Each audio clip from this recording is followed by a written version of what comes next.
अरिहन्ताणं नमो सिद्धाणं नमो आयर्याणं नमो वच्छायाणं नमो लोये सौवसाहुणं. ಕೂಷ್ಮಾಂಡ ವೀಕ್ಷಕರಿಗೆ ನಮಸ್ಕಾರ. ನಾನು ಶ್ವೇತಾ ಎಸ್ ಜೈನ್.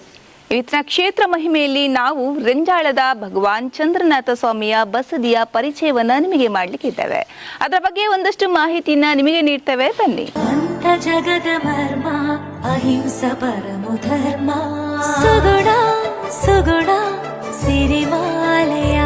ರೆಂಜಾಳದ ಭಗವಾನ್ ಚಂದ್ರನಾಥ ಸ್ವಾಮಿಯ ಬಸದಿ ಇರುವಂತದ್ದು ಉಡುಪಿ ಜಿಲ್ಲೆಯ ಕಾರ್ಕಳ ತಾಲೂಕಿನ ರೆಂಜಾಳದಲ್ಲಿ. ಕಾರ್ಕಳದಿಂದ ಸುಮಾರು 14 ಕಿಲೋಮೀಟರ್, ಹಾಗೆ ಪಶ್ಚಿಮದಿಂದ ಅಂದರೆ ನೆಲ್ಲಿಕಾರು ಬಸದಿಯಿಂದ ಸುಮಾರು 6 ಕಿಲೋಮೀಟರ್, ಹಾಗೆ ಉತ್ತರ ಅಂದರೆ ನಲ್ಲೂರು ಬಸದಿಯಿಂದ ಸುಮಾರು 7 ಕಿಲೋಮೀಟರ್, ಹಾಗೆ ನಮ್ಮ ಈ ಕಡೆ ಪಶ್ಚಿಮದಿಂದ ಬಂದ್ರೆ ಇರುವತ್ತೂರು ಬಸದಿಯಿಂದ 6 ಕಿಲೋಮೀಟರ್ ಕ್ರಮಿಸಿದ್ರೆ ನಮಗೆ ರೆಂಜಾಳ ಚಂದ್ರನಾಥ ಸ್ವಾಮಿ ಬಸದಿ ಸಿಗುತ್ತೆ. ಧರಿಸೋ ಮನವೇ ದೇವಾಲಯ. ಬಸದಿಗೆ ಯಾವುದೇ ರೀತಿಯ ದಾಖಲೆಗಳಿಲ್ಲ. ಆದ್ರೆ ವಂಶ ಪಾರಂಪರಿಕವಾಗಿ ಬಂದಂತಹ ಆಡಳಿತ ಮುಕ್ತೇಸರರು ಈ ಗ್ರಾಮದ 1ನೇ ಗುತ್ತು ಬ್ರಾಣಬೆಟ್ಟು ಇಲ್ಲಿನ ಶ್ರೀ ಬಿ ಪಾರ್ಶ್ವನಾಥ ಹೆಗ್ಡೆಯವರು ಹಾಗೂ ಶ್ರೀ ಬಿ ಮಹಾವೀರ ಹೆಗ್ಡೆಯವರು ಇಲ್ಲಿನ ಆಡಳಿತವನ್ನ ನೋಡಿಕೊಳ್ತಾ ಇದ್ದಾರೆ. ಈ ಬಸದಿಯ ಧಾಮ ಸಂಪ್ರೋಕ್ಷಣಾ ಕಾರ್ಯಕ್ರಮ ಇದೇ ವರ್ಷ ಅಂದ್ರೆ 2026 ಮಾರ್ಚ್ 6, 7, 8ಕ್ಕೆ ಬಹಳ ವಿಜೃಂಭಣೆಯಿಂದ ನಡೀಲಿಕ್ಕಿದೆ. ಇದರ ಮಾಹಿತಿಯನ್ನ ಕೂಡ ನಾವು ನಿಮಗೆ ನೀಡಲಿಕ್ಕಿದ್ದೇವೆ. ಆಗ್ಲೇ ನಾನು ಹೇಳಿದೆ ಇಲ್ಲಿನ ಆಡಳಿತ ಮುಕ್ತೇಸರರು ಶ್ರೀ ಬಿ ಮಹಾವೀರ ಹೆಗ್ಡೆಯವರು ಅಂತ ಹೇಳಿ. ಸೊ ಅವರು ಈಗ ನಮ್ಮ ಜೊತೆ ಇದ್ದಾರೆ. ಈ ಬಸದಿಯ ಬಗ್ಗೆ ಒಂದಷ್ಟು ಮಾಹಿತಿಯನ್ನ ನೀಡ್ತಾರೆ. ಸರ್ ನಮಸ್ತೆ. ನಮಸ್ತೆ. ರೆಂಜಾಳ ಬಸದಿ ಚಂದ್ರನಾಥ ಸ್ವಾಮಿ ಬಸದಿ ಇದು ನಮ್ಮ ಜೈನ ಮಠ, ಕಾರ್ಕಳದ ಜೈನ ಮಠ ಸ್ವಸ್ತಿ ಶ್ರೀ ಚಾರುಕೀರ್ತಿ ಭಟ್ಟಾರಕ ಪಟ್ಟಾಚಾರ್ಯ ಅವರ ಸೀಮೆಗೆ ಸಂಬಂಧಪಟ್ಟಿರುವಂಥದ್ದು. ಈ ಬಸದಿಯ ಧಾರ್ಮಿಕತೆಯ ಬಗ್ಗೆ ಹೇಳುವುದಾದ್ರೆ, ವರ್ಷದಲ್ಲಿ ಈ ವಿಶೇಷತೆ ಅಂತ ಹೇಳುವುದಾದ್ರೆ ಏನ್ ಹೇಳ್ತೀರಾ ಅಂತ? ಹಿಂದಿನಿಂದ ಬಂದಂಥ ಸಂಪ್ರದಾಯವನ್ನು ಯಾವುದು ನಾವು ಬಿಡಲಿಲ್ಲ. ಪ್ರತಿ ವರ್ಷ ಸಮಾಜ ಬಾಂಧವರದ್ದು ನೂಲ ಶ್ರಾವಣ, ಹಾಗೆ ನವರಾತ್ರಿಯಲ್ಲಿ 10 ದಿನದ ಉತ್ಸವ, ಹಿಂದಿನಿಂದ ಬಂದಂಥ ಸಂಪ್ರದಾಯವನ್ನು ಯಾವುದು ನಾವು ಬಿಡಲಿಲ್ಲ. ಅಂದರೆ ಅದನ್ನೇ ಸಾಧ್ಯವಾದ ಮಟ್ಟಿಗೆ ಈಗಿನ ಈ ಕಾಲ ಪರಿಸ್ಥಿತಿಯಲ್ಲಿ ಮುಂದುವರಿಸಿಕೊಂಡು ಹೋಗ್ತಾ ಇದ್ದೀವಿ.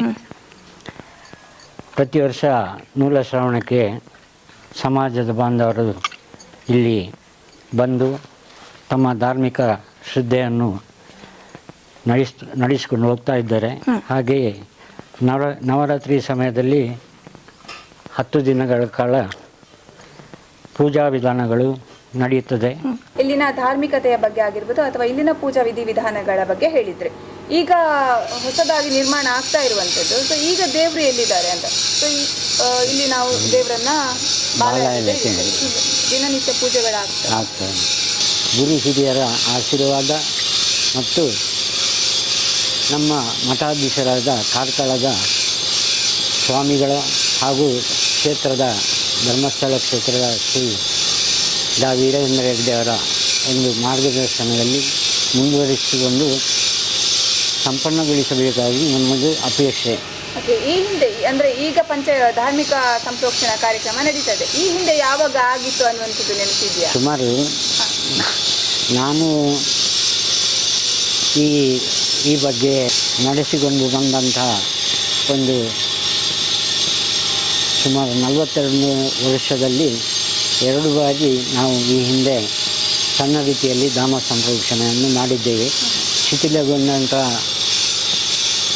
ಬಸದಿಯನ್ನು ಸ್ವಲ್ಪವೇ ಅದನ್ನು ಜೀರ್ಣೋದ್ಧಾರ ಮಾಡಿಕೊಂಡು 2 ಸರಿ ನಾವು ಧಾಮ ಸಂಪ್ರೋಕ್ಷಣೆಯನ್ನು ಮಾಡಿದ್ದೇವೆ. ಸುಮಾರು 23 ವರ್ಷದ ಮೊದಲೊಮ್ಮೆ ಈ ಸಂಪ್ರೋಕ್ಷಣೆಯ ಕಾರ್ಯವನ್ನು ಮಾಡಿದ್ದೇವೆ. ಇದೀಗ ನಮ್ಮ ಜೊತೆ ಪ್ರಖರ ವಾಗ್ಮಿಗಳು ಹೌದು, ಲೇಖಕರು ಹೌದು, ವಿದ್ವಾಂಸರು ಕೂಡ ಹೌದು, ಹಾಗೆ ಧಾರ್ಮಿಕ ಹಿತಚಿಂತಕರು ಕೂಡ ಹೌದು. ತಮ್ಮ ಹೆಸರಿನೊಂದಿಗೆ ತಮ್ಮ ಊರಿನ ಹೆಸರನ್ನ ಇತರ ಊರಿಗೆ ಪಸರಿಸುವಂತಹ ಮುನಿರಾಜ ರೆಂಜಾಳ ಅವರು ನಮ್ಮ ಜೊತೆ ಇದ್ದಾರೆ. ಸರ್ ನಮಸ್ತೆ. ನಮಸ್ತೆ. ಈಗ ನಾವು ಚಂದ್ರನಾಥ ಸ್ವಾಮಿ ಬಸದಿಯ ಬಗ್ಗೆ ಒಂದಷ್ಟು ಮಾಹಿತಿಗಳನ್ನ ಕಲೆಕ್ಟ್ ಮಾಡ್ತಾ ಇದ್ದೇವೆ ಸರ್. ಇದರ ಬಗ್ಗೆ ಮಾಹಿತಿ ಅಂದ್ರೆ ಇಲ್ಲಿಗೆ ಇತಿಹಾಸ ಅದರ ಬಗ್ಗೆ ಗೊತ್ತಿಲ್ಲ ನಮಗೆ, ಅಂದ್ರೆ ದಾಖಲೆಗಳಿಲ್ಲ, ನಿರ್ಮಾತೃ ಯಾರು ಅಂತ ಗೊತ್ತಿಲ್ಲ. ಇದರ ಬಗ್ಗೆ ಹೇಳಿದ್ರೆ ಏನು ಹೇಳ್ತೀರಾ ಸರ್? ಬಹಳ ಮುಖ್ಯವಾಗಿ ನಮ್ಮ ಬಸದಿ ಅನ್ನೋದು ಪರಂಪರೆಯಿಂದ ಮುನಿಗಳು ಇರುವ ವಸತಿಯೇ ಬಸದಿ ಆಯಿತು ಅಂತ ಹೇಳ್ತಾರೆ. ಆದರೆ ಕೇವಲ ವಸತಿ ಅಲ್ಲ ಅದು. ಅದರ ಜೊತೆಯಲ್ಲಿ ಮುನಿಗಳು ಬಂದಾಗ ಅವರಿಗೆ ಆರಾಧನೆ ಮಾಡಲಿಕ್ಕೆ, ಭಕ್ತಿ ಮಾಡಲಿಕ್ಕೆ ಭಗವಂತನ ಸಾನ್ನಿಧ್ಯ ಬೇಕು ಎನ್ನುವ ದೃಷ್ಟಿಯಿಂದ ಬಸದಿ ಎನ್ನುವುದು ಕೇವಲ ವಸತಿ ಅಲ್ಲ, ಅದರ ಜೊತೆಯಲ್ಲಿ ಎಲ್ಲ ಊರಿನಲ್ಲಿರ್ತಕ್ಕಂಥ ಪರಿಸರದಲ್ಲಿರ್ತಕ್ಕಂಥ ಜನರಿಗೆ ಅವರ ಭಕ್ತಿಯನ್ನು, ಭಗವಂತನನ್ನು ಪೂಜಿಸುವಂಥ ಒಂದು ಅವಕಾಶ ನೀಡ್ತಕ್ಕಂಥ ಒಂದು ಕೇಂದ್ರ. ಜೈನ ಧರ್ಮದಲ್ಲಿ ಬಸದಿ ಅಂತ ಹೇಳಿದರೆ ಅದು ಸಮವಶರಣದ ಪ್ರತಿರೂಪ ಅಂತ. ಸಮವಶರಣದ ಪ್ರತಿರೂಪ ಅಂದರೆ ನಿಜವಾಗಿ ಭಗವಾನ್ ಚಂದ್ರನಾಥ ಸ್ವಾಮಿ ಇದ್ದಾಗ ಅವರು ಮೋಕ್ಷವನ್ನು ಪಡೆಯುವುದಕ್ಕಿಂತ ಮುಂಚಿತವಾಗಿ ಧರ್ಮೋಪದೇಶ ಕೊಡುವಾಗ ಯಾವ ಒಂದು ಮಂಟಪ ರಚನೆ ಆಯಿತು ಅದನ್ನು ಸಮವಶರಣ ಅಂತ ಕರೀತೇವೆ. ಅದರ ಪ್ರತಿರೂಪವಾಗಿ ಬಸದಿಗಳನ್ನು ನಿರ್ಮಾಣ ಮಾಡ್ತಾರೆ. ಇಲ್ಲಿ ನೀವು ಏನೆಲ್ಲ ನೋಡ್ತಾ ಇದ್ದೀರಿ ಅದರಲ್ಲಿ ಬಹುಪಾಲು ಅಂಶಗಳೆಲ್ಲವೂ ಕೂಡ ಆವತ್ತು ಸಮವಶರಣದಲ್ಲಿ ಏನಿದ್ವೋ ಅದನ್ನೇ ಇಲ್ಲಿ ಒಂದು ಸಾಕ್ಷಾತ್ಕರಿಸ್ತಕ್ಕಂಥ ಕೆಲಸವನ್ನು ಮಾಡ್ತಾ ಹೋಗಿದ್ದಾರೆ. ಅದರಿಂದ ಬಸದಿ. ನಮ್ಮ ಊರಿನಲ್ಲಿ ಈ ಬಸದಿ ಯಾವಾಗ ಸ್ಥಾಪನೆ ಆಯಿತು ಅನ್ನೋದರ ಬಗ್ಗೆ ಖಚಿತವಾದ ಯಾವ ಮಾಹಿತಿ ಕೂಡ ಇಲ್ಲ, ಲಿಖಿತ ಮಾಹಿತಿ ಇಲ್ಲ.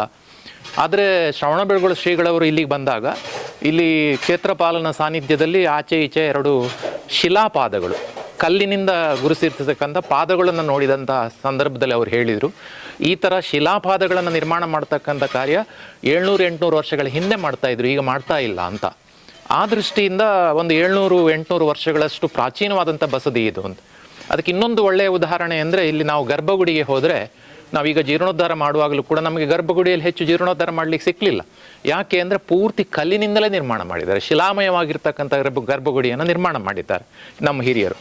ಆದ್ದರಿಂದ ಈ ಶಿಲಾಮಯವಾದಂಥ ಗರ್ಭಗುಡಿ, ಆ ಪಾದುಕೆಗಳು ಮತ್ತು ಇಲ್ಲಿ ಆಗಿರ್ತಕ್ಕಂಥ ರಚನೆ ಎಲ್ಲವನ್ನು ನೋಡಿದಾಗ ಒಂದು 7-8 ಶತಮಾನಗಳ ಹಿಂದೆ ಈ ಬಸದಿ ರಚನೆ ಆಗಿರಬೇಕು ಅಂತ ಭಾವನೆ ಮಾಡಲಾಗ್ತಾ ಇದೆ. ಇನ್ನೂ ಒಂದು ದೃಷ್ಟಿಯಿಂದ ಭಾಳ ಪ್ರೀತಿಯಿಂದ ಹೇಳ್ಬೋದಾದರೆ, ನಮ್ಮ ಊರಿನಲ್ಲಿ ಯಾವುದೇ ಧಾರ್ಮಿಕ ಕಾರ್ಯಗಳು, ಯಾವುದೇ ಧರ್ಮದ ಧಾರ್ಮಿಕ ಕಾರ್ಯಗಳು ನಡೆಯುವುದಿದ್ರೂ ಕೂಡ ಅದಕ್ಕಿಂತ ಮೊದಲೊಂದು ಪ್ರಾರ್ಥನೆ, ಒಂದು ಭಕ್ತಿ, ಸಮರ್ಪಣೆ ಮಾಡ್ತಕ್ಕಂಥ ಕೆಲಸ ಬಸದಿಯಲ್ಲಿ ನಡೀತದೆ. ಆದ್ದರಿಂದ ಇಡೀ ಊರಿಗೆ ಒಂದು ಕೇಂದ್ರ ಸ್ಥಾನದಲ್ಲಿ ಈ ಬಸದಿ ಇರುವುದರಿಂದ ಇದು ಅತ್ಯಂತ ಪ್ರಾಚೀನವಾದದ್ದು ಅಂತ ನಾವು ಹೇಳಲಿಕ್ಕೆ ಸಾಧ್ಯ ಆಗುತ್ತೆ. ಹೌದು, ಅಂದ್ರೆ ಈ ಗ್ರಾಮಕ್ಕೆ ಮೊದಲ ಆರಾಧ್ಯ ದೇಗುಲ ಅಂತಾನೂ ಹೆಸರಿದೆ ಈ ಬಸದಿಗೆ. ಹೌದು. ಸೊ ಈ ಬಸದಿಯಲ್ಲಿ ಯಾವೆಲ್ಲ ಧಾರ್ಮಿಕ ಕಾರ್ಯಕ್ರಮಗಳು ನಡೀತದೆ ಸರ್? ಬಹಳ ಪರಂಪರೆಯಿಂದ ಹಿಂದಿನಿಂದ ಬಂದ ಹಾಗೆ ನಿತ್ಯ ಪೂಜೆ ಮತ್ತು ವಿಶೇಷ ಹಬ್ಬ ಹರಿದಿನಗಳಲ್ಲಿ ನಡೀತಕ್ಕಂಥ ಪೂಜೆ ಇದೆಲ್ಲ ನಡೀತದೆ. ಅದರ ಜೊತೆಯಲ್ಲಿ ಜೈನ್ ಮಿಲನ ಚಟುವಟಿಕೆಗಳು ನಡೀತವೆ. ನಮ್ಮ ಊರಿನ ಜೈನ ಸಮಾಜದ ಜನರ ನಾಮಕರಣವೋ ಭಕ್ತಿಯೋ ಇನ್ನೊಂದೇನೋ ಶುಭ ಕಾರ್ಯಗಳು ಏನು ನಡೆಯೋದು ಅದ್ರ ಬಸದಿಯಲ್ಲಿ ನಡೆಯುವ ಪದ್ಧತಿ ಇತ್ತು. ಈಗೇನಾಗಿದೆ ಅಂದರೆ ಜನಸಂಖ್ಯೆ ಜಾಸ್ತಿ ಆಗ್ತಾ ಇದ್ದಾಗೆ ಜನ ಹೋಗಿ ಹೊರಗಡೆ ಹಾಲ್ಗಳಲ್ಲಿ ಮಾಡ್ತಾರೆ. ಅದರ ಹಿಂದೆ ಎಲ್ಲ ಇಲ್ಲೇ ನಡೀತಾ ಇತ್ತು. ಈಗ ಜೀರ್ಣೋದ್ಧಾರ ಮಾಡುವಾಗಲೂ ಕೂಡ ಅದಕ್ಕೆ ಅನುಕೂಲ ಆಗುವ ಹಾಗೆ ಸ್ವಲ್ಪ ವಿಸ್ತಾರವಾಗಿ ಭಾಳ ಸುಂದರವಾಗಿ ನಡೀತಾ ಇದೆ.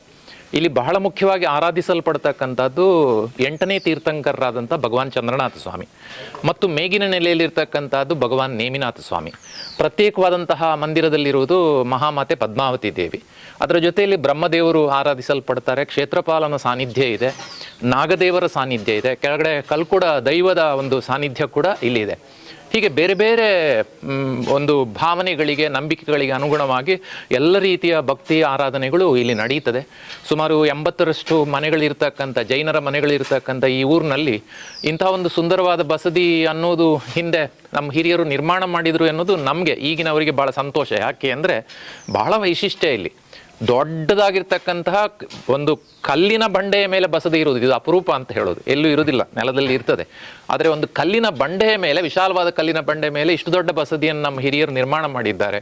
ಗರ್ಭಗುಡಿಯನ್ನು ಶಿಲಾಮಯವಾಗಿ ನಿರ್ಮಾಣ ಮಾಡಿದ್ದಾರೆ.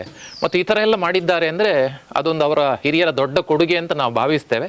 ಆದರೆ ಮುಂದಿನ ಪರಂಪರೆಗೆ ನಾವು ಉಳಿಸ್ಕೊಡ್ಬೇಕಲ್ಲ, ಅದಕ್ಕೋಸ್ಕರ ಈ ಎಲ್ಲ ದುರಸ್ತಿಗಳು ಅಂದರೆ ಎಲ್ಲ ದುರ್ಬಲ ಆದಾಗ ಅವುಗಳನ್ನು ದುರಸ್ತಿ ಮಾಡ್ತಕ್ಕಂಥ ಕಾರ್ಯವನ್ನು ಈಗ ಭಾಳ ಸುಂದರವಾಗಿ ನಮ್ಮ ಅಧ್ಯಕ್ಷರಾದಂಥ ಬಿ ಮಹಾವೀರ ಹೆಗ್ಡೆಯವರ ನೇತೃತ್ವದಲ್ಲಿ ಈಗ ಭಾಳ ಚೆನ್ನಾಗಿ ನಡೀತಾ ಇದೆ. ಊರಿನ ಜನ ಎಲ್ಲ ನಿತ್ಯ ಶ್ರಮದಾನ ಮಾಡ್ತಾರೆ, ಬೇರೆ ಬೇರೆ ರೀತಿಯಲ್ಲಿ ಪಾಲ್ಗೊಳ್ತಾರೆ, ಎಲ್ಲರೂ ಕೂಡ ಪಾಲ್ಗೊಳ್ತಾ ಇದ್ದಾರೆ. ಅದು ಈಗ ಬಹುಶಃ ಒಂದು ಕೊನೆಯ ಹಂತಕ್ಕೆ ಮುಟ್ಟುವುದು ನಾಳ್ದು ಮಾರ್ಚ್ 6, 7, 8ಕ್ಕೆ ನಡೀತಕ್ಕಂಥ ಧಾಮ ಸಂಪ್ರೋಕ್ಷಣ ಮಹೋತ್ಸವದ ಸಂದರ್ಭದಲ್ಲಿ. ಹಾಗಾಗಿ ಅದಕ್ಕೆ ಎಲ್ಲರೂ ಕೂಡ ಉತ್ಸುಕದಿಂದ ಈಗ ತಯಾರಾಗ್ತಾ ಇದ್ದಾರೆ ಅಂತ ನನ್ನ ಭಾವನೆ. ಈ ಬಸದಿಯ ಸಮುಚ್ಚಯ ಸುಂದರವಾದ ಬಂಡೆಯ ಕಲ್ಲಿನ ಮೇಲೆ ನಿಂತಿದೆ ಅಂತ ಹೇಳಿ, ಇದೀಗ ನಾವು ಜೀರ್ಣೋದ್ಧಾರ ಆಗಿ ನಡೆದು ಧಾಮ ಸಂಪ್ರೋಕ್ಷಣೆ ಮಾರ್ಚ್ 6, 7, 8ಕ್ಕೆ ನಡೀತಾ ಇದೆ. ಇದರ ಬಗ್ಗೆ ಮಾಹಿತಿ ಹೇಳೋದಾದ್ರೆ ನಮ್ಮಲ್ಲಿ ಏನು ಧಾರ್ಮಿಕ ಕಾರ್ಯಗಳು ನಡೆಯದಿದ್ರೂ ಕೂಡ ಅದಕ್ಕೆ ನೇತೃತ್ವ ಅಥವಾ ಮಾರ್ಗದರ್ಶನ ಎಲ್ಲವೂ ಕೂಡ ಕಾರ್ಕಳ ಶ್ರೀ ಜೈನ ಮಠದ ಪರಮಪೂಜ್ಯ ಸ್ವಸ್ತಿ ಶ್ರೀ ಲಲಿತಕೀರ್ತಿ ಭಟ್ಟಾರಕ ಭಟ್ಟಾಚಾರ್ಯವರ ಮಹಾಸ್ವಾಮೀಜಿಯವರದ್ದು. ಅದರ ಜೊತೆಯಲ್ಲಿ ನಮ್ಮ ಹಿಂದೆ ಬಹಳ ಬೆಂಬಲವಾಗಿ ನಿಂತವರು ಶ್ರೀ ಕ್ಷೇತ್ರ ಧರ್ಮಸ್ಥಳದ ಧರ್ಮಾಧಿಕಾರಿಗಳಾದಂಥ ಡಾಕ್ಟರ್ ಡಿ ವೀರೇಂದ್ರ ಹೆಗ್ಗಡೆಯವರು. ಹಾಗಾಗಿ ಅವರ ಮಾರ್ಗದರ್ಶನ, ಅವರ ನೇತೃತ್ವ ಮತ್ತು ಅವರ ಎಲ್ಲ ರೀತಿಯ ಸಲಹೆ ಸೂಚನೆಗಳನುಸಾರವಾಗಿ 3 ದಿವಸಗಳ ಕಾರ್ಯಕ್ರಮ ನಡೆಯುತ್ತದೆ. ಈ ಕಾರ್ಯಕ್ರಮ ಮುಖ್ಯವಾಗಿ 6, 7, 8ಕ್ಕೆ ನಡೀತದೆ.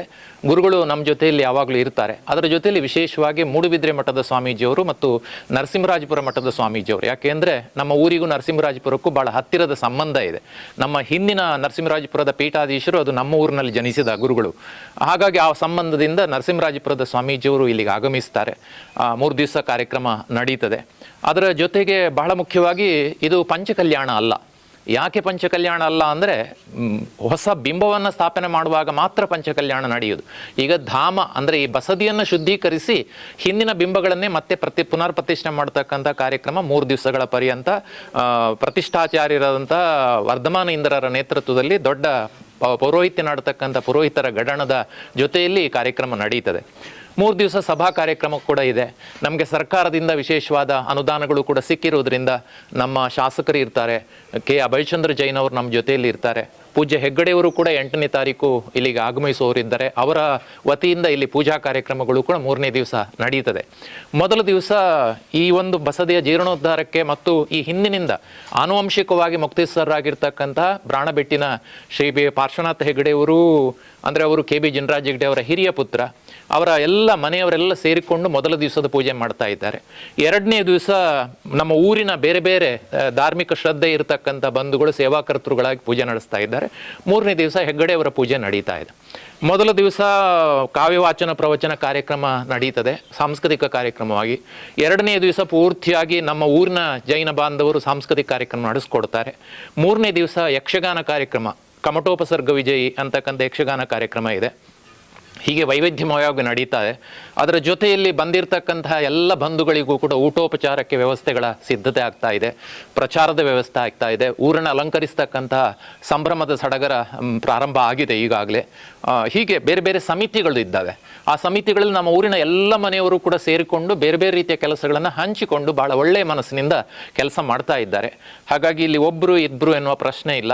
ನಮ್ಮ ಊರಿನ ಬಸ್ತಿ, ನಮ್ಮ ದೇವರು ಅಂತಕ್ಕಂಥ ಭಾವನೆಯೊಂದಿಗೆ ಎಲ್ಲ ಕಡೆಗಳಿಂದ ಬರತಕ್ಕಂತಹ ಯಾವ ಧರ್ಮ ಶ್ರದ್ಧಾಳುಗಳಿದ್ದಾರೆ ಅವ್ರಿಗೇನೂ ತೊಂದರೆ ಆಗದ ಹಾಗೆ ಈ ಧಾಮ ಸಂಪ್ರೋಕ್ಷಣ ಮಹೋತ್ಸವ ನಡೀಬೇಕು ಅಂತಕ್ಕಂಥ ಸಿದ್ಧತೆಗಳು ಭಾಳ ಸುಂದರವಾಗಿ ನಡೀತಾ ಇದೆ. ಅದರ ನಿರೀಕ್ಷೆಯಲ್ಲಿ ನಾವು ಕೂಡ ಸಂತೋಷದಿಂದ ಇದ್ದೇವೆ. ಜಗದ ಮರ್ಮ ಅಹಿಂಸ ಪರಮೋ ಧರ್ಮ ಸುಗುಣ ಸುಗುಣ ಸಿರಿಮಾಲಯ.